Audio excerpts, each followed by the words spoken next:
All right, Jake, this is your baseline slalom free ski video.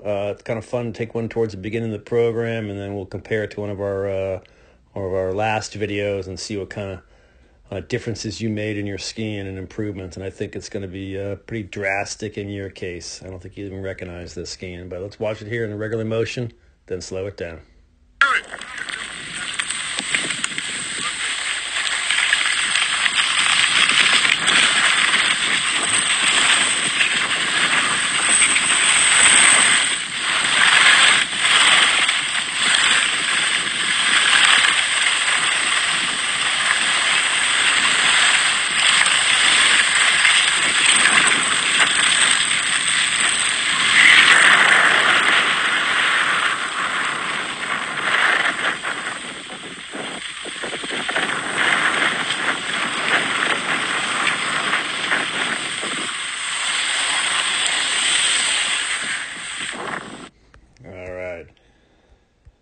So I wish we took one a little earlier. This is what, our third weekend, I think, and because you've really made some improvements already, and it would have been better to catch you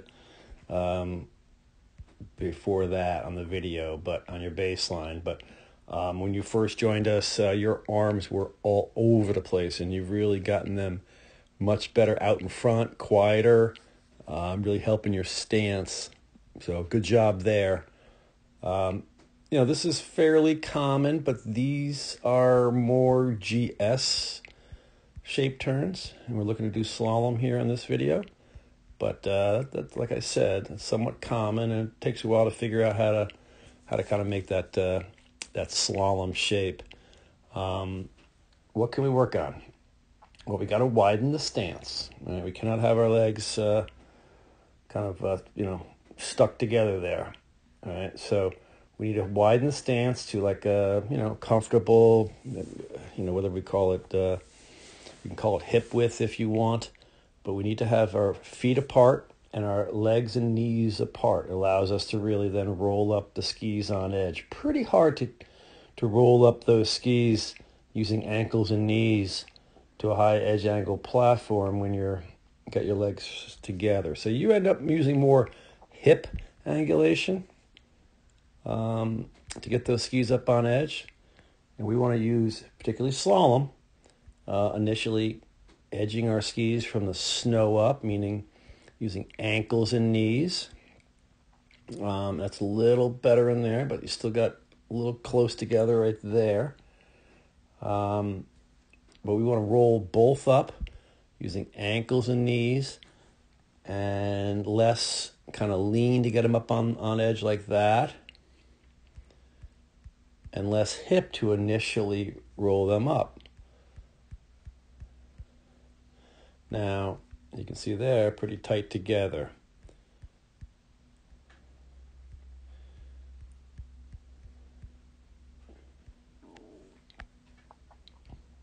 All right, so let's work on that. Widen the stance, rolling both skis up. We talked about how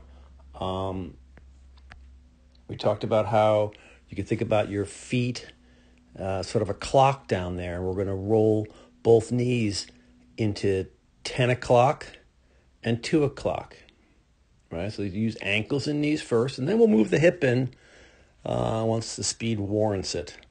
But right now you can see there, you're really edging your skis, kind of leaning a bit and more hip, and I'd want to see ankles, your shins looking like this, upper body looking like that right there at that point in the turn. All right. Let's check it from the side down here.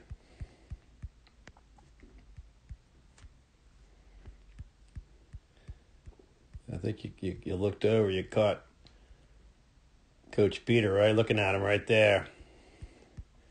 All right, let's look at this next turn. Now, that's a pretty good stance. Jake, that's a good job. Your hands out in front, elbows in front of the body. That was not there a couple weeks ago. That's really looking good. Nice angle. I like the angle of the back. That's perfect. I'd like to see a little more ankle flexion here in that outside foot. All right. So really think of pushing knees to the skis besides 10 o'clock and 2 o'clock. But we want your back here and the shin to be the same matching angle. All right. So you're close. Yours is a little more like this. Oops. Yours is a little more here and then here. So it's close. But overall, that's a pretty good stance. Nice and balanced. Great job. That's a great improvement already this year. All right. So let's work on widening the stance a little bit, getting our feet apart, having a consistent width throughout the entire turn and transition, rolling up both knees to 10 o'clock and 2 o'clock, having a little separation in those legs and knees. Want to have parallel shafts of the shins. So we're going to roll up the skis using ankles and knees, and then we'll move the hip in as our speed goes up. But great job so far in the first few weeks. Looking forward to some dramatic improvements out of you, Jake.